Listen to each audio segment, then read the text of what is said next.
Halo guys, assalamualaikum, welcome back to my channel Widi Sasnita.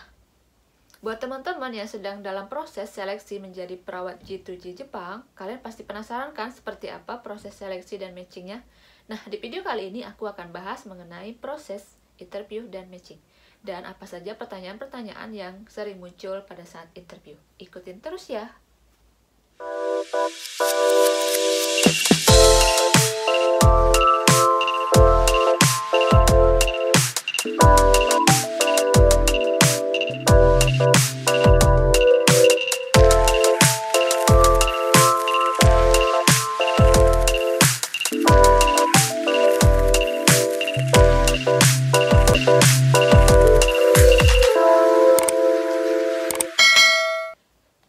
Sebelumnya perkenalkan, nama aku Widi Sasnita dan sekarang aku bekerja di Jepang, khususnya di Tokyo sebagai Kaigo melalui program IJEPA G2G Jepang. Buat teman-teman yang penasaran apa itu program G2G Jepang, kalian bisa lihat di website BP2MI. Di sana dijelaskan dengan sangat jelas mengenai program IJEPA G2G Jepang. Nah, program IJEPA G2G Jepang itu adalah sebuah program pengiriman perawat Indonesia ke Jepang. Dalam proses pendaftaran ini ada banyak banget tes yang harus diikutin, dimulai dari tes dokumen, tes keperawatan, tes psikotes, interview, matching, kemudian juga ada pelatihan selama 6 bulan di Jakarta dan 6 bulan di Jepang. Prosesnya itu panjang banget, bisa nyampe 1 tahun. Nah, di video kali ini aku akan bahas khusus mengenai proses interview dan matching. Soalnya banyak banget teman-teman yang nanya ke aku, Kak, seperti apa sih proses interview dan matchingnya? Kak, apa saja sih pertanyaan-pertanyaan yang sering muncul dalam proses interview? Kak, tipsnya untuk lulus interview apa aja sih? Nah, jadi di video kali ini aku hanya bahas mengenai seperti apa sih proses interview dan matching itu, dan apa saja sih pertanyaan-pertanyaan yang muncul pada saat interview. Setelah kalian menjalani tahap per tahap tesnya itu, dari tes dokumen sampai ke tes interview, tahap per tahap harus kalian lewatin. Kalau misalnya di tes dokumen kalian nggak lulus, otomatis kalian nggak bisa dong lanjut ke tahap yang berikutnya. Jadi kalian itu step by step. Misalnya nih lagi ngurusin dokumen, ya kalian fokus aja di dokumen. Terus misalnya masuk lagi ke tes berikutnya, yaitu tes keperawatan sama psikotes. Nah, kalian fokus aja belajar mengenai seperti apa soal-soal UKOM dan soal-soal psikotes. Jangan langsung pikirannya bercabang-cabang gitu, nggak usah. Kalian step by step supaya nggak pusing lah pikirannya. Kemudian kalau kalian udah lulus di setiap tes, nah, di tahap puncaknya itu yaitu tahap interview dan matching. Nah, interviewnya itu dibagi menjadi beberapa hari. Misalnya nih, yang daftar kan ada banyak tuh, ada ratusan. Misalnya aku dapat bagian interviewnya itu di hari yang ketiga. Nah, di tiap hari itu perusahaan yang datang itu berbeda-beda. Misalnya di hari yang pertama ada 20 perusahaan yang datang. Di hari kedua udah beda lagi perusahaannya.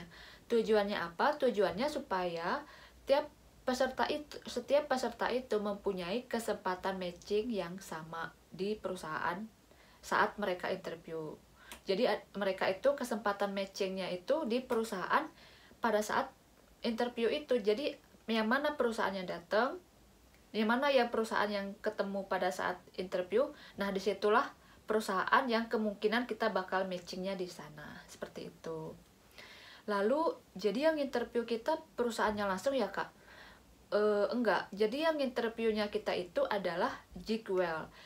Jadi proses wawancara atau interviewnya itu dibagi dalam satu hari itu dibagi menjadi beberapa gelombang. Dalam satu gelombang itu 10 orang.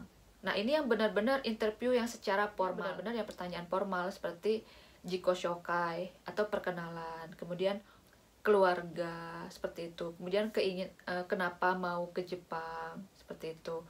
Nah, nanti pada saat wawancara itu ada kamera di depan kita. Jadi kita ngomong itu di depan kamera. Nah, nanti hasil wawancara di kamera itu nanti akan dikirim ke perusahaan seperti itu. Di situ harus pakai bahasa Jepang ya, Kak? Enggak juga sih. Untuk bahasa kan ada penerjemahnya. Ada orang Jepangnya, kemudian ada juga penerjemahnya. Jadi kalian gak usah khawatir, kalian juga bisa pakai bahasa Indonesia. Tapi akan lebih baik jika memakai bahasa Jepang. Otomatis ada nilai plusnya kan. Minimal perkenalan lah, kalian ya sebisa mungkin perkenalan pakai bahasa Jepang. Seperti itu. Kemudian pada saat wawancara nih, kan 10 orang wawancara. Nah yang lain kan masih menunggu tuh. Yang lain yang ratusan orang itu masih menunggu di luar. Nah selama menunggu itu mereka ke stand-stand ke perusahaan-perusahaan seperti jadi disitulah mereka ketemu sama perusahaan-perusahaannya seperti itu. Jadi tadi yang 10 orang wawancara itu nggak sama perusahaan, sama pihak Jigwell. Nah yang menunggu di luar itulah mereka ketemu sama perusahaan di stand-stand.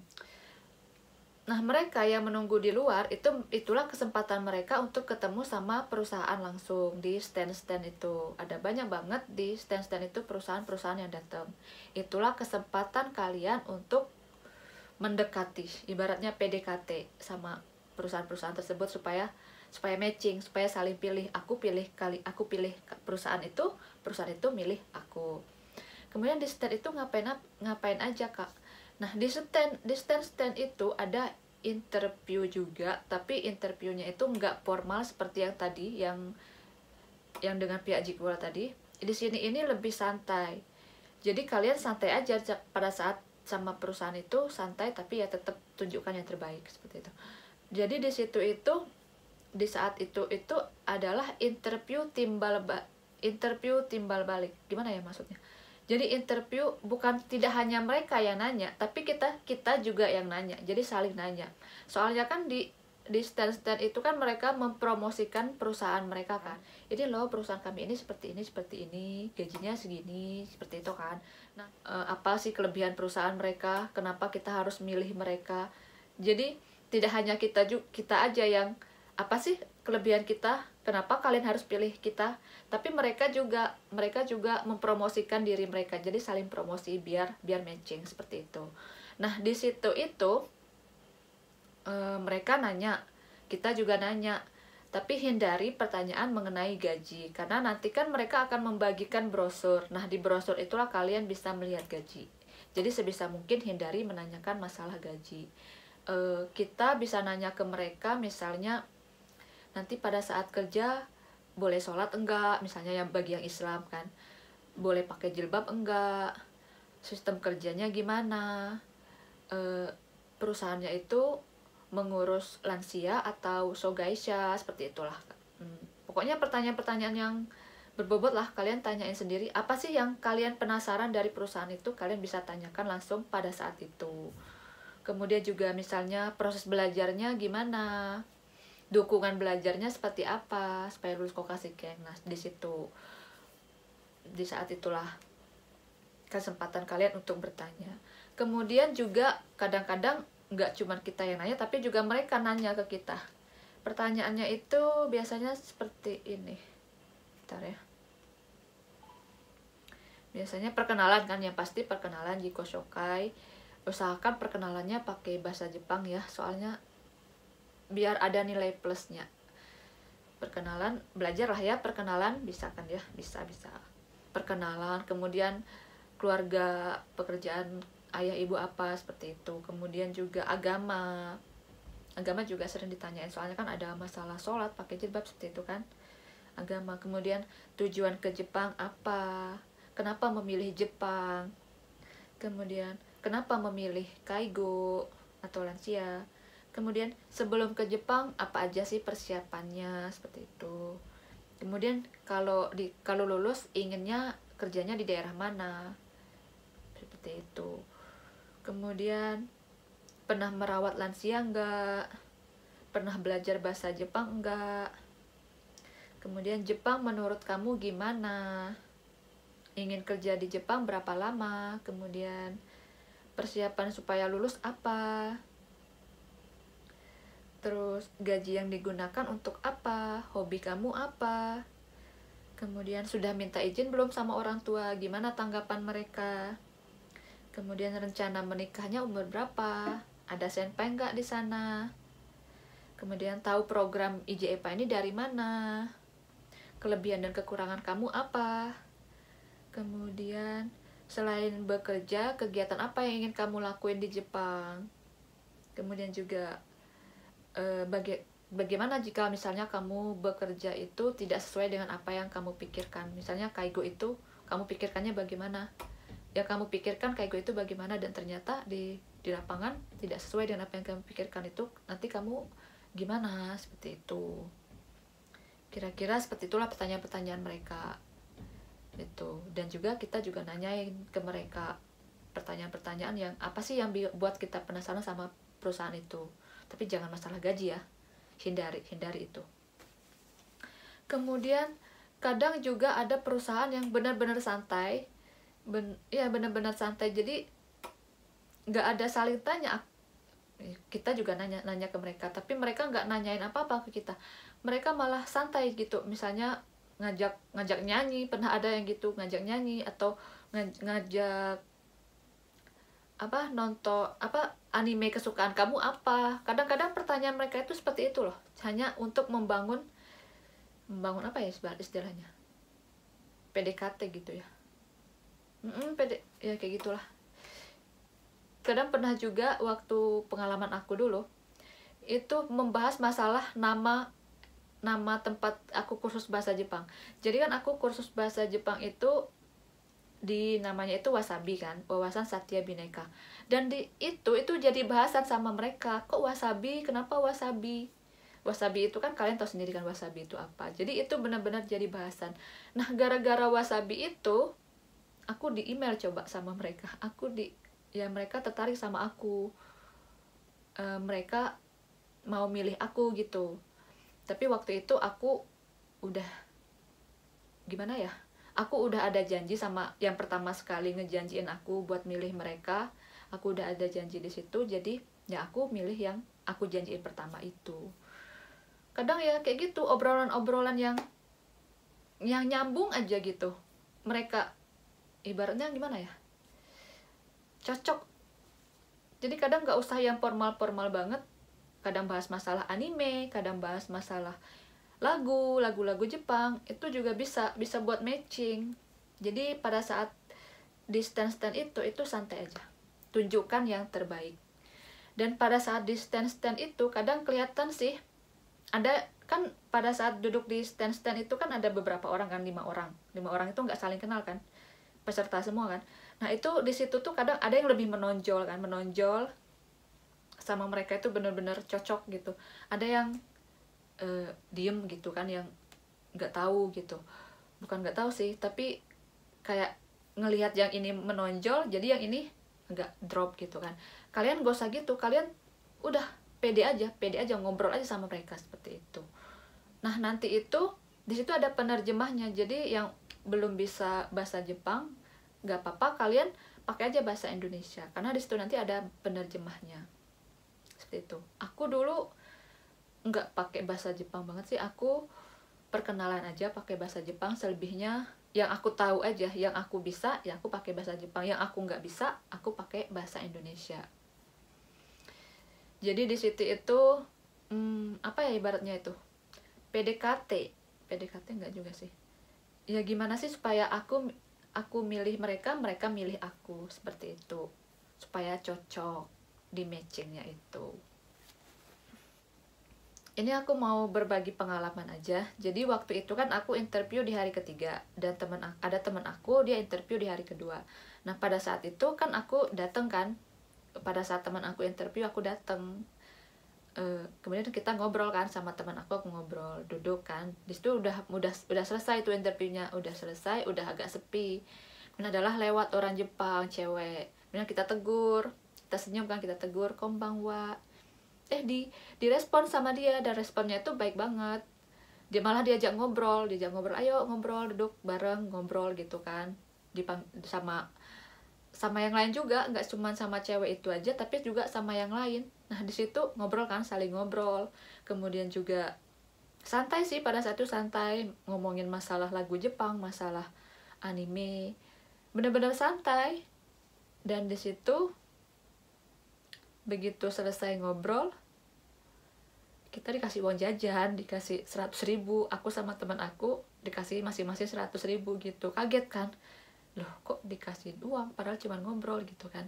Kemudian gak lama dari itu kita di email, ada email masuk ke kita kan, mereka nanyain email kita kan, di email gitu, ibaratnya kode lah supaya pilih mereka, mereka juga akan memilih kita, seperti itu. Jadi kadang hal-hal yang santai seperti itu bisa bikin matching, tapi ya tergantung rezeki masing-masing ya. Pada saat itu nggak tahu, aku lagi pengen datang aja seperti itu.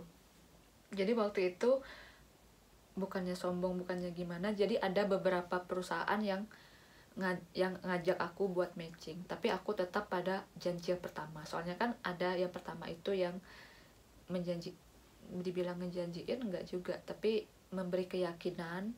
Jadi aku juga yakin sama mereka, makanya aku pilih mereka, seperti itu. Jadi nanti pada saat matching itu kalian memilih 10 perusahaan. Nah, di 10 perusahaan ini kalian prioritaskan, kalian urutkan berdasarkan prioritas. Nah, yang paling penting itu yang 3 prioritas ini. Prioritas 1, prioritas 2, dan prioritas ketiga.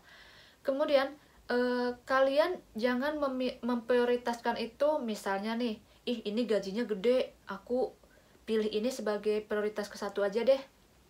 Ini tunjangannya gede, bonusnya gede. Ini ada dukungan belajarnya gini-gini.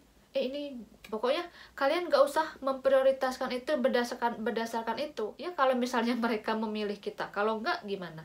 Jadi jangan prioritaskan itu berdasarkan itu ya, berdasarkan gaji, berdasarkan itu, gak usah. Jangan itu yang kalian lihat, tapi lihat gimana pada saat kalian duduk di stand di perusahaan itu, gimana respon mereka. Kira-kira cocok nggak? Kira-kira ada nggak mereka ini bakal memilih aku?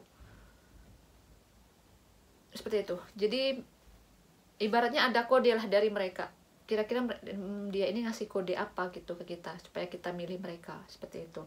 Biasanya itu akan ditanyain email biasanya. Kemudian nomor HP itu kadang ditanyain. Kadang mereka juga ngasih email mereka ke kita, seperti itu. Jadi kalian prioritaskan itu berdasarkan yang mana yang kira-kira mereka bakal milih kita, seperti itu. Ngerti nggak maksud aku? Jadi kan nanti pada saat kalian duduk di stand itu kan kelihatan, wah ini perusahaan ini kayaknya bakal milih aku. Tapi jangan terlalu pede juga, kayaknya nih bakal milih aku pilih dia aja. Jangan terlalu pede juga. Gimana ya, kalian bisa pikir sendiri lah ya gimana. Ibaratnya adalah mereka ngasih kode gitu, kode kalau mereka bakal milih kita, seperti itu. Jadi prioritaskan itu berdasarkan ya itu tadi, berdasarkan kemungkinan untuk dipilihnya itu ada apa enggak, seperti itu. Paham kan maksud aku? Nah, dari 10 yang kita pilih itu, apa tujuannya kita memprioritaskan dari 1, 2, 3? Supaya apa? Supaya kita matching. Jadi misalnya nih prioritas pertama dan ternyata di prioritas pertama itu perusahaan itu nggak milih kita, seperti itu kan. Jadi otomatis yang ini gugur kan. Masih ada prioritas kedua. Itulah gunanya memprioritaskan dari pertama sampai ketiga lah, ketiga lah. Kalau mau dilanjutin sampai boleh juga, kalian mau memprioritaskan benar-benar prioritas dari 1 sampai 10 boleh juga, seperti itu. Jadi nanti kalau nggak lulus yang di perusahaan ini kan masih ada di perusahaan kedua, seperti itu. Kalau ternyata dari ini benar nggak lolos semua, ya kita nggak matching, nggak lulus, nggak bisa ke Jepang. Tapi biasanya nanti ada proses matching yang kedua. Nah, di proses matching yang kedua itulah kesempatan buat milih ulang, seperti itu. Jadi seperti itulah proses interview dan proses matchingnya. Terima kasih yang udah nonton. Semoga informasi ini bermanfaat dan bisa menambah wawasan atau pengetahuan teman-teman. Jika ada salah-salah kata, aku minta maaf. Jika ada kata-kata yang kurang atau cara yang tidak baik, jangan diikutin. Kalian ikutin saja yang cara-cara yang benar, cara-cara yang baik. Gimana dalam proses interview itu, gimana supaya matching, seperti itu. Oke, terima kasih yang udah nonton. Semoga informasi ini bermanfaat. Bye-bye, sampai ketemu di video berikutnya.